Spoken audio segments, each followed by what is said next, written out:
श्री स्वामी समर्थ. आज आपण बनवणार आहे छोले भटुरे.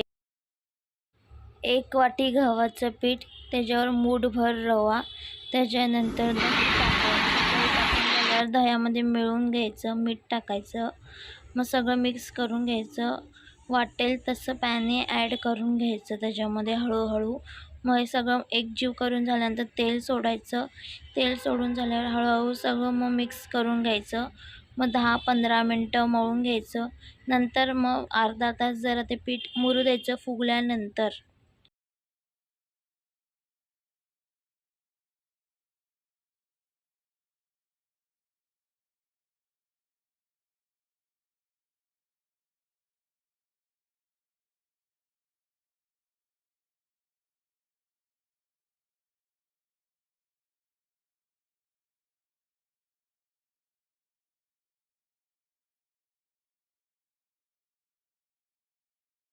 पीठ फुगल्यानंतर मग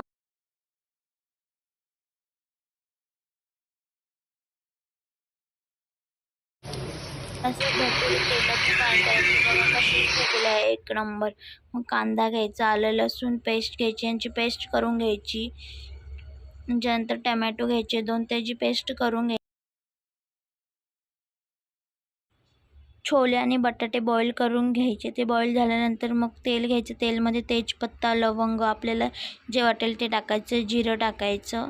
त्याच्यानंतर मग हे पेस्ट टाकायची, कांदा लसूण आल्याची पेस्ट टाकून घ्यायची.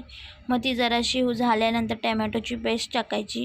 टमॅटोची पेस्टमध्ये पाणी सुटेपर्यंत म्हणजे ते हे करून घ्यायचं, फ्राय करून घ्यायचं मसाला. त्याच्यानंतर स्पायसेस ॲड करून घ्यायचे. हळद टाकायची, लाल मिरची पावडर टाकायची. त्याच्यानंतर घरचा गरम मसाला आहे तो टाकायचा. मग छोले भटुरेचा मसाल्याचं पॅकेट आणायचं, तो टाकायचा.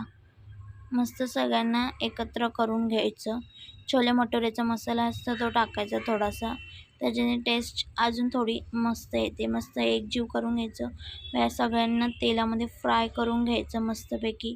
मग त्याच्यानंतर छोले टाकायचे, छोले बटाटे मस्त टाकून घ्यायचे. एकच नंबर अशी भाजी होते. मग सगळ्यांना मिक्स करून घ्यायचं. थोड्या वेळ झाकण ठेवून हे करून घ्यायचं. त्याच्यानंतर तडक्यासाठी आपण तडका हे घ्यायचं आहे. त्याच्यानंतर लाल मिरची आहे, त्याच्यानंतर हे टाकायचा, मसाला टाकायचा. मस्त असा आपल्या ह्याच्यावर सोडून घ्यायचा. मस्त कोथिंबीर वगैरे टाकून तयार करून घ्यायचं. मस्त आपला छोले भटुरे रेसिपी तयार झालेली आहे. टेस्टी आणि सुंदर.